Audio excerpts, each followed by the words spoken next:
Yeah. Big ass that. Bonjour à toutes et à tous et bienvenue sur Noria TV pour cette toute première émission. Aujourd'hui, on évoque Parcoursup à quelques semaines, quelques jours, quelques heures de l'ouverture de cette plateforme. Tout dépend du moment où vous tomberez sur cette vidéo. Et on va tenter, bien dans le temps imparti, une trentaine de minutes, de déconstruire l'image parfois négative, anxiogène que véhicule cette plateforme auprès des lycéens et lycéennes. Et finalement, détricoter un petit peu les points sensibles pour vous permettre de mieux appréhender cette plateforme en 30 minutes ou presque.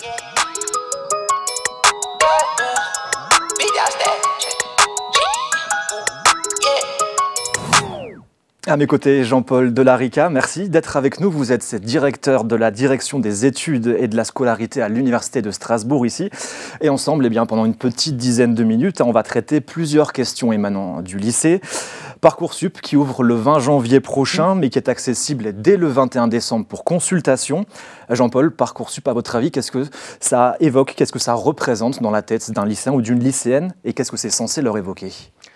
Je pense que pour un certain nombre d'entre eux, ça évoque un choix, un moment qui est important, un moment en tout cas où les vœux, l'idée de ce qu'ils veulent faire, les études qu'ils veulent suivre, les métiers éventuellement qu'ils veulent poursuivre derrière, vont commencer à se préciser, où les choix vont commencer à se cristalliser. Et peut-être du coup, toutes les craintes qui vont avec, que faire si je ne suis pas pris dans la formation dont je rêve, est-ce que tout va bien se passer? Donc des craintes et un choix, un vrai choix, pour certains d'entre eux, un premier choix. Aujourd'hui, on ne va pas parler du fonctionnement dans le détail de cette plateforme. Pour ça, on organise une conférence en direct le 10 janvier prochain où vous pourrez poser vos questions directement à partir de 18 h sur Noria TV. En quelques mots, une trentaine de secondes, Parcoursup, qu'est-ce que c'est pour un lycéen ? Alors, Parcoursup, c'est la plateforme nationale qui va permettre de rentrer dans l'enseignement supérieur, dans l'ensemble des formations de l'enseignement supérieur, que ce soit les formations proposées à l'université, les licences, les bachelors universitaires technologiques, celles proposées dans les lycées, les classes prépa, les BTS, et d'une manière générale, toutes les formations de premier cycle de l'enseignement supérieur. Donc les candidats, les lycéens en particulier, mais c'est aussi valable pour les étudiants qui veulent se réorienter, vont candidater, vont émettre des vœux. Leurs dossiers vont être analysés par les différentes commissions pédagogiques des différentes formations qui, du coup, donneront ensuite une réponse qui pourra être une acceptation directe, parfois malheureusement un refus sur des formations sélectives ou une mise sur liste d'attente. Avant justement de passer aux questions, je vous invite à prendre la tablette qui est devant vous. On a monté une petite séquence avec des lycéens du lycée Marie Curie ici à Strasbourg. Voilà, sur l'image qu'ils ont un petit peu de cette plateforme. C'est quand vous voulez.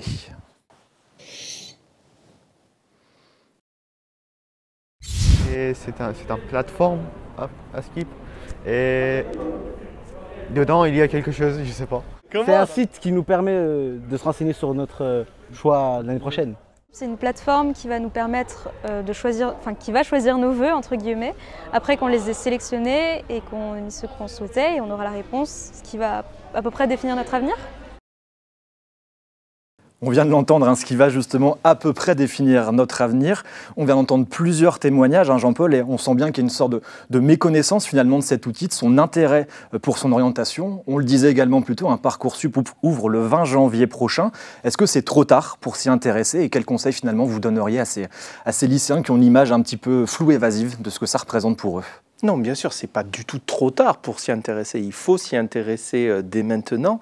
Mais l'idée, je pense, c'est maintenant surtout d'essayer d'avoir le maximum d'informations, de lutter contre les représentations, les idées préconçues, et pour ça, de participer à l'ensemble des opérations, journée portes ouvertes, journée des universités, travail bien évidemment avec les enseignants, les conseillers d'orientation dans les lycées, de poser toutes les questions, de poser toutes les questions aux enseignants, de poser toutes les questions également aux étudiants qui sont actuellement dans les filières pour vraiment lutter contre l'idée souvent fausse que l'on se fait de telle formation, de sa difficulté, du fait de savoir quelle est la formation à suivre pour remplir tel objectif d'emploi, etc., etc. Je crois que vraiment le travail à faire avant de s'inquiéter de la mécanisme du vœu, C'est réfléchir sur ce que l'on aime, ce que l'on a envie de faire, ses points forts, et essayer de tirer au clair les fausses informations ou les fausses représentations qui peuvent exister. Ce que vous dites finalement, c'est que ce travail sur l'orientation ne commence pas quelques jours, quelques semaines ou quelques mois avant Parcoursup, mais bien en amont.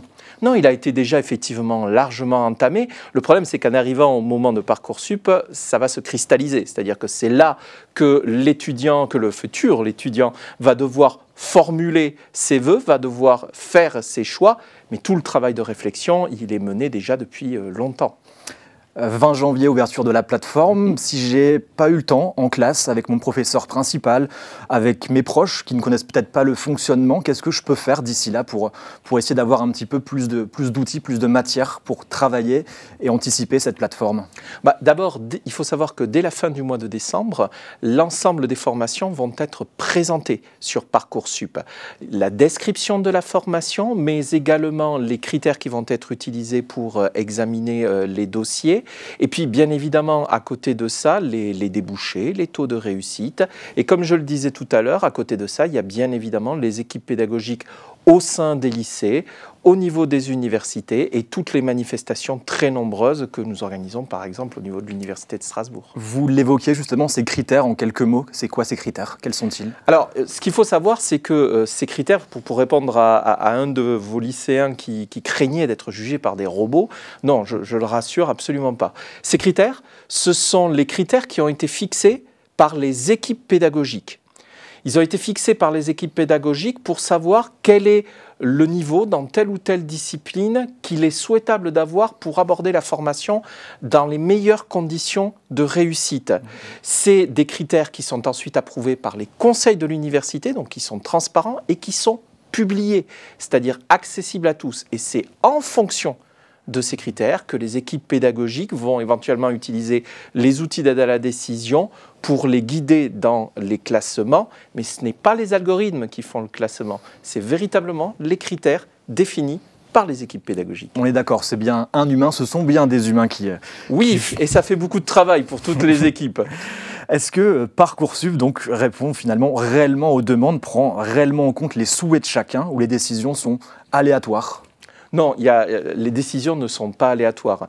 Parcoursup vise véritablement à examiner le dossier du candidat, à examiner aussi le pourquoi de sa candidature et, le cas échéant, également à lui proposer des mécanismes permettant, lorsqu'il viendra dans la formation, de remédier aux éventuelles lacunes de son parcours précédent. C'est les fameux « oui-si » qui ne sont pas un non déguisé, mais qui sont au contraire un message encourageant disant « nous allons t'aider à combler éventuellement ces différents manques ». Donc il y a vraiment une étude. En particulier aussi, j'invite vraiment les lycéens à soigner et à faire attention à leur projet de formation. D'abord parce que c'est très souvent utilisé, en particulier dans les formations sélectives, mais ensuite parce qu'en rédigeant ces projets, ça leur permet véritablement de réfléchir au pourquoi cette formation, pourquoi cette candidature, et peut-être du coup à leur permettre de façonner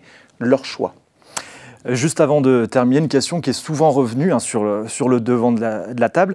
Est-ce que si on est le premier à faire ses vœux dès l'ouverture, le premier jour, est-ce qu'on est le premier servi? Premier arrivé, premier servi? Non, absolument pas. Ce n'est pas premier arrivé, premier servi.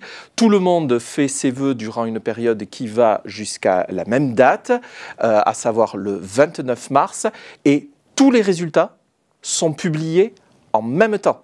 C'est-à-dire qu'en même temps, début du mois de juin, vous allez avoir des réponses à l'ensemble de vos vœux, qu'ils soient positifs, qu'ils soient parfois négatifs, ou qu'ils soient en liste d'attente. Et c'est uniquement lorsque vous avez plusieurs réponses positives que vous choisissez, que vous gardez celle que vous préférez et que vous écartez celle qui vous intéresse moins.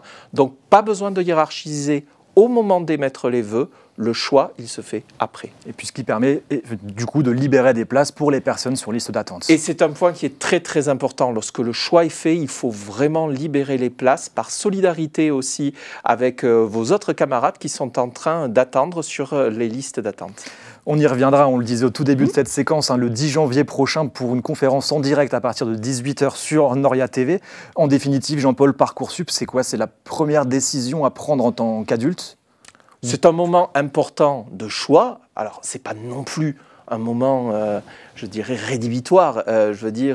On n'a pas définitivement scellé la vie au moment de ce choix-là, mais c'est vraiment un des premiers moments importants où on choisit ce qu'on a envie de faire.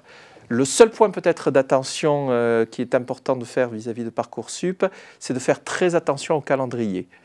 Autant il y a beaucoup de choses que l'on peut changer, autant il faut bien respecter les différentes dates, non seulement vis-à-vis de ses autres camarades, mais pour ne pas se retrouver soi-même en difficulté après. Et puis voilà, juste avant de se quitter, en résumé, un dernier mot, Jean-Paul, sur Parcoursup. Je crois que c'est vraiment une occasion importante pour prendre le temps de réfléchir sur ce qu'on a envie de faire. Que ce soit là dans le cadre des fêtes de Noël ou autres, des repas en famille, discuter, échanger, partager. Ne vous stressez pas inutilement. Vos enseignants dans les lycées, les enseignants, les équipes pédagogiques dans les universités sont là pour vous accompagner. Noria TV va proposer des moments d'information. Donc ne vous stressez pas. Faites-le sérieusement, c'est important. Mais surtout pas de stress inutile. Merci Jean-Paul d'avoir été avec nous. Je rappelle aux lycéens, lycéennes et puis aux personnes qui nous regardent, vous êtes directeur de la direction des études et de la scolarité ici à l'Université de Strasbourg. Vous maîtrisez quand même pas mal cet outil, hein, Parcoursup. Pour finir, Jean-Paul, n'hésitez pas à prendre la tablette et à lancer cette petite vidéo. Sur le choix final, oui. Dans le sens où selon nos choix, on peut être pris un peu partout en France. Ouais, un peu parce que c'est sélectif. Ils regardent par rapport au lycée où on était. On va finir intérimaire. On a peu de chance d'être pris. C'est dur. C'est très compliqué parce que c'est un juge par rapport à nos dossiers de l'année dernière et cette année. Et c'est même pas des personnes qui vont juger l'évolution, mais qui vont juger nos notes. C'est des robots qui nous jugent. On accueille à présent Sonia Coudon et Inès Mazoyer. Merci d'être avec nous. Sonia, vous êtes psychologue de l'éducation nationale, spécialiste de l'orientation et vous êtes sur plusieurs fronts. On va essayer de dresser la liste. Vous travaillez au Centre d'information et d'orientation de Strasbourg, également au sein de l'espace Avenir de l'Université de Strasbourg où vous recevez des étudiants pour des questions d'orientation. Également, vous intervenez au lycée Jean Ranstor auprès d'élèves de classe générale et technique, c'est ça? Et professionnel. Et professionnel, j'oubliais. Oui. À vos côtés, justement, Inès Mazoyer, vous avez 17 ans et vous êtes en première année de licence de psychologie ici à l'Université de Strasbourg. Il y a quelques mois, vous étiez à la place de ces lycéens et lycéennes à devoir faire vos choix, être confrontés à cette plateforme quand vous étiez en terminale au lycée Jean Poncelet à Saint-Avold en Moselle. On vient d'entendre justement quelques lycéens, lycéennes qui imaginent un petit peu ce que c'est Parcoursup et comment les choix sont décidés. Est-ce que c'est réellement un robot, Sonia, peut-être ? Oui, alors c'est vrai que c'est une image qu'on a souvent de Parcoursup. Alors c'est vrai en partie, c'est-à-dire qu'il y a des critères qui sont définis par les équipes enseignantes et il peut effectivement y avoir des algorithmes pour l'aide à la décision, mais avant tout, il y a des critères définis qui sont d'ailleurs communiqués sur Parcoursup. Voilà, quand les lycéens regarderont les fiches formation, c'est des critères qui sont donnés, donc c'est transparent. Donc des robots, ce ne sont pas des robots qui décident, mais ça va être une aide à la décision pour les équipes enseignantes qui ont affaire qui doivent traiter énormément de dossiers. Ces critères étaient clairs pour vous aussi, Inès? C'était assez bien mentionné, assez visible, compréhensif? En fait, oui. Parce que sur Parcoursup, vous pouvez le regarder aussi, on voit pour chaque formation, on peut cliquer sur une fiche d'information et là il y a le nombre d'étudiants qui peuvent être admis, mais il y a aussi les compétences et parfois les spé à choisir. Donc pour une prépa scientifique par exemple, on mettra spé demandé, maths, physique, SVT. Donc pour moi c'était clair. Et sur la représentation justement, ces lycéens qui se disent que c'est un robot, vous partagiez un petit peu ce constat? Oui, forcément. Je me suis dit, quand même, ça juge uniquement sur les notes. Mais finalement, le fait que ce soit un algorithme, pas un robot, un algorithme, c'est assez différent parce que, comme l'a dit Sonia, c'est fait par des personnes. C'est plutôt bien parce que ça permet une certaine impartialité. Il n'y a pas contrairement à ce qu'on peut penser, c'est un autre mythe, il n'y a pas de choix en fonction des lycées. Par exemple, si mon lycée est plus sélectif qu'un autre, ça ne veut pas dire forcément que je serai défavorisée, désavantagée plutôt. Non, c'est le fait qu'il y ait des algorithmes, c'est censé aider à la rapidité, pas pénaliser les élèves. Vous le disiez justement, vous partagiez ce constat. Pourquoi vous le partagez? Il y avait un manque d'information, un manque de formation, peut-être que vous n'avez pas eu, une lacune quelque part? On ne nous a pas vraiment expliqué le fonctionnement de l'algorithme, juste que c'était un algorithme, et je n'étais pas vraiment au courant de ce qu'était un algorithme, donc j'ai déduit que c'était pas très personnalisé, alors qu'en fait, comme l'a expliqué tout à l'heure Jean-Paul, c'est très personnalisé, en fait, c'est fait par des équipes enseignantes, donc on est sûr que c'est fiable. Donc, voilà. Et Sonia, voilà, pour revenir à vous, hein, c'est sans doute pas la première fois quand vous recevez des étudiants, mais surtout des élèves quand vous intervenez au sein des lycées, notamment à Jean Rostand. Ce constat, il est globalement partagé. C'est une image qui est partagée un peu par tous. Alors c'est peut-être la première image qu'on peut avoir, parce que c'est aussi une image qui est véhiculée dans les médias. C'est-à-dire que Parcoursup, on en parle quand c'est le moment de faire ses vœux, et ensuite quand il y a les réponses qui tombent. Et c'est très anxiogène pour les lycéens, parce qu'on en parle souvent de manière très négative. Or, Parcoursup, finalement, ne va être qu'un aboutissement technique d'une réflexion qui aura lieu en amont. Et j'ai aussi envie de dire, comme vous le disiez, alors, manque d'informations, je dirais oui et non. Je pense que les lycéens n'entendent pas forcément les messages qu'on leur donne, parce qu'ils vont y faire attention seulement au moment où on va faire ses vœux sur Parcoursup. Parcoursup, on essaie d'en parler, alors peut-être un petit peu en seconde, générale et technologique, hein, et également en première, mais c'est pas forcément entendu parce que c'est pas encore le moment de faire ses vœux. Et ce qu'on essaie de faire comprendre aux lycéens, c'est que Parcoursup est un outil. C'est sur cet outil qu'on va pouvoir trouver des informations très détaillées sur les formations, mais ça va plutôt arriver en fin de réflexion, dans le sens où un élève qui ne sait pas ce qu'il a envie de faire, c'est pas Parcoursup qui va l'aider à ça. Il y a toute une démarche qui doit avoir commencé bien avant, ça peut même être déjà dès le collège, et ensuite ça va aller crescendo au fur et à mesure qu'il va progresser dans sa scolarité, avec bien sûr des choses qui ont lieu quand ils sont en seconde générale et technologique. D'ailleurs, il faut préciser que sur Parcoursup, qu'on peut déjà regarder quand on est en seconde, on va avoir des éléments aussi d'information sur quels enseignements de spécialité pourraient être conseillés pour accéder à telle formation. Donc déjà en seconde, on peut utiliser Parcoursup pour ça. Mais encore une fois, ce n'est qu'un accompagnement technique, ce n'est pas du tout la finalité de l'orientation. On le comprend, voilà. Il y a toute une réflexion personnelle finalement qui doit avoir lieu, qui est censée avoir lieu bien en amont, mais si on n'a pas eu le temps, si on ne sait pas trop, est-ce qu'on est accompagné finalement au lycée? Il y a des moments qui sont prévus, il y a des profs principaux peut-être, on sait qu'avec la réforme, les classes sont de plus en plus éclatées, mais il y a des moments qui sont justement prévus pour tirer un petit peu la sonnette d'alarme, si on peut parler comme ça, mais faire des focus quelques temps avant Parcoursup. Oui, bien sûr. Alors déjà, on en parle déjà un petit peu en seconde, générale et technologique, je disais. On en parle en première, générale et technologique également. Les conseils de classe sont aussi des moments privilégiés où on va pouvoir peut-être pour certains élèves tirer la sonnette d'alarme. Nous, en tant que conseil d'orientation, enfin psychologue d'éducation nationale, on va aussi pouvoir se dire, tiens, tel élève, il faudrait qu'on soit un petit peu vigilant, qu'on le voit pour essayer d'un petit peu anticiper et lui faire prendre conscience qu'il ne faut pas attendre la dernière minute. Et puis ensuite, oui, il y a pas mal de choses qui sont organisées dans les lycées. Je pense aussi donc à l'interne, mais également, je pense aux journées des universités, aux journées portes ouvertes. Il y a des possibilités de faire des immersions, donc qui permettent en fait aux élèves d'appréhender ce que peut être une vie étudiante, de se confronter à ce qu'il va vivre dans une formation, de voir aussi en termes de poursuite d'études, de débouchés, et je dirais de voir s'il arrive à se projeter dans cette vie, dans cette formation-là. Et peut-être un dernier mot. Oui, j'allais dire, les élèves sont parfois décontenancés, ils disent qu'il manque d'informations, mais encore une fois, il faut qu'ils viennent vers nous. Parce que c'est vrai que matériellement, on ne peut pas forcément voir tous les élèves. Hein. Un conseil d'orientation, psychologue d'éducation nationale est présent 1, 2, 3 demi-journées par semaine. Donc on ne peut pas voir systématiquement tous les élèves, mais on attend finalement que les élèves viennent vers nous. Et j'oublie pas bien sûr les profs principaux. Avec la réforme du bac, il y a maintenant 2 professeurs principaux dans chaque classe de terminale. Donc ils sont aussi là pour resserrer le suivi avec les élèves. Inès, vous avez été accompagnée un petit peu, vous avez pu avoir une petite formation, un petit moment d'échange en classe avec un prof principal, peut-être avec un intervenant comme Sonia, qui est psychologue, ou c'est des choses qui vous ont un petit peu manqué? Donc on a eu une intervention en novembre, donc 1 mois avant l'ouverture de Parcoursup, par une conseillère d'orientation psychologue. En seconde et en première, non par contre.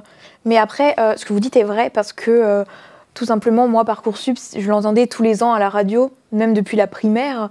Et pour moi, c'était le truc des terminales. Et je m'y suis jamais intéressée avant d'être en terminale. Logiquement, dans ma tête, c'était Parcoursup égale terminale. Donc, j'avais pas m'y intéresser plus tôt. Après, j'ai eu de la chance parce que je savais ce que je voulais faire. Donc, c'était plus simple. Mais effectivement, ça doit être plus clair et plus expliqué plus tôt. Moi, je peux pas me plaindre. J'ai eu une intervention. On nous a expliqué comment s'inscrire et... ensuite, on nous rappelait quand c'était le moment de faire nos vœux, quand c'était le moment de faire notre dossier, etc.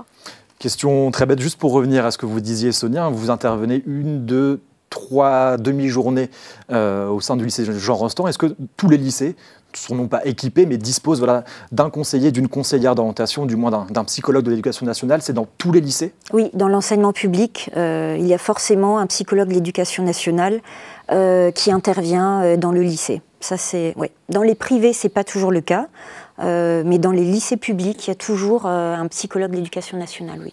Autre question très très simple, on avance. Qu'est-ce que vous disent vos élèves à l'heure où il faut rentrer ses vœux sur Parcoursup, quand ils ont eu ces informations, quand ils n'ont pas eu ces informations? C'est un moment qui est important, stressant, anxiogène pour eux? Oui, c'est un moment qui est stressant. Je pense que pas mal de lycéens ont presque l'impression de jouer leur vie s'ils ratent quelque chose sur Parcoursup. Et ça aussi, c'est un grand message à faire passer. C'est-à-dire qu'à l'âge qu'ont les lycéens, voilà, vous êtes passés par là aussi, nous aussi d'ailleurs, on peut ne pas encore savoir, on peut avoir beaucoup d'hésitation. Et si jamais on se trompe, il faut savoir qu'il y a toujours des façons de rebondir et qu'il ne faut surtout pas voir ça comme un échec. C'est-à-dire qu'un parcours se construit progressivement et que parfois, même très souvent, il n'y a pas de linéarité. C'est-à-dire que les idées qu'on va avoir à tel âge, quand on est ado, elles vont tout doucement évoluer. Il ne faut surtout pas voir ça comme un échec, mais justement comme une construction petit à petit. Et j'ai presque envie de dire que l'échec est très formateur, ce qu'on appelle l'échec est très formateur. Ça permet aussi d'en apprendre sur soi-même, de se découvrir, et puis ensuite de continuer à avancer. Donc surtout que les lycéens retiennent qu'ils ont droit d'hésiter, ils ont droit de ne pas savoir. Alors c'est sûr que Parcoursup confronte au fait qu'il y a des vœux à faire très concrètement avec des dates, mais c'est tout à fait progressif, et si jamais on se trompe, on peut se rattraper par la suite. Justement, voilà, même si on intègre une formation qui ne nous plaît pas, c'est jamais une année perdue dans tous les cas. Jamais. L'idée, c'est de pouvoir valoriser ce qu'on aura fait si jamais on abandonne ou qu'on a envie de faire autre chose. C'est qu'on fasse quelque chose qu'on puisse ensuite valoriser si on candidate par ailleurs. Mais c'est finalement ça la vie, quoi.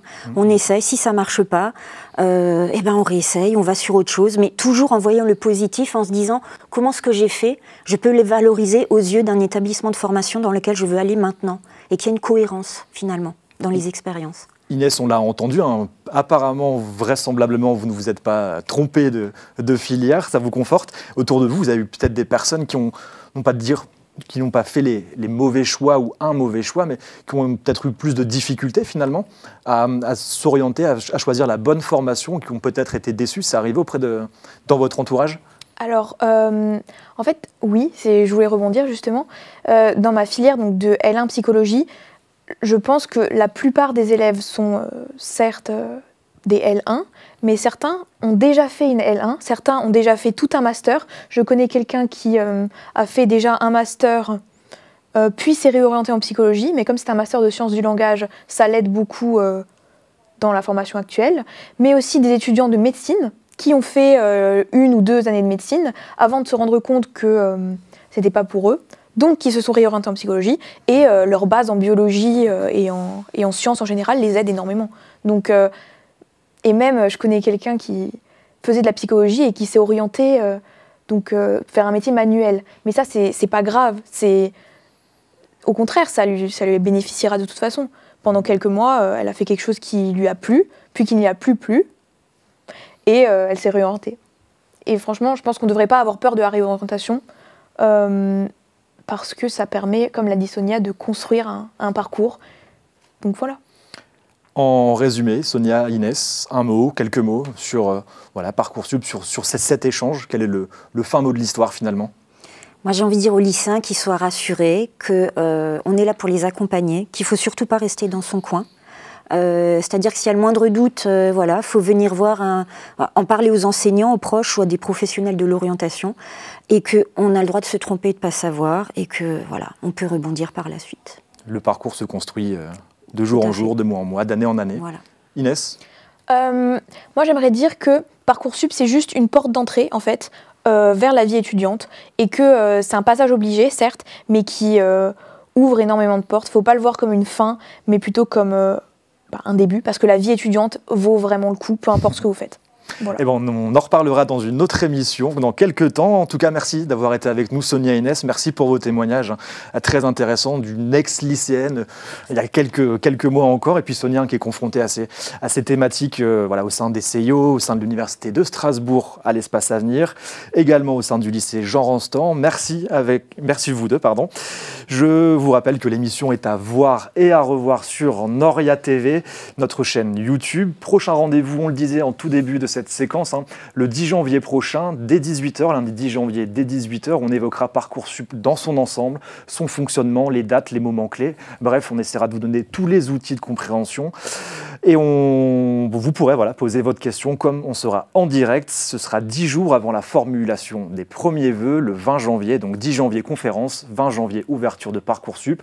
On vous rappelle également que dès le 21 décembre, la plateforme est ouverte pour consultation. Donc n'hésitez pas à aller faire un tour dessus, à poser des questions aux uns aux autres. Peut-être que vous avez quelqu'un dans votre famille qui est passé, qui pourra peut-être vous aider. Mais en tout cas, d'ici là, on se dit à bientôt et à très vite sur Noria TV. My mama told me that they my calling.